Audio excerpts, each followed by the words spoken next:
Bienvenido a un nuevo video. En esta ocasión vamos a ver rápidamente cómo solucionar este pequeño error que nos lanza Android Studio al momento de querer iniciar nuestra aplicación en un dispositivo virtual y nos menciona que el Android Gradle necesita Java 11 para iniciar la aplicación y estamos usando el 1.8. Muy bien, lo único que tenemos que hacer es venirnos acá a la parte superior, darle en File, nos vamos a Settings, que sería configuraciones, vamos a esta opción de aquí de construcción y desarrollo.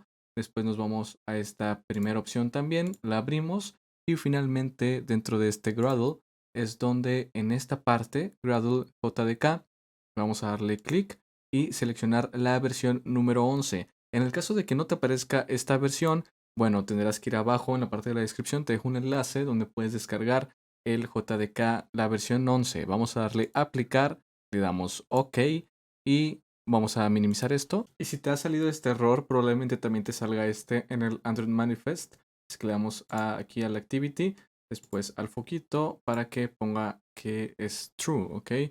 Y ya podemos ahora sí iniciar correctamente sin ningún error. Esperamos a que cargue nuestra aplicación en nuestro dispositivo virtual. Y como puedes ver, ya tienes ahí la aplicación corriendo al 100%. Muchas gracias por ver el video, nos vemos en el siguiente.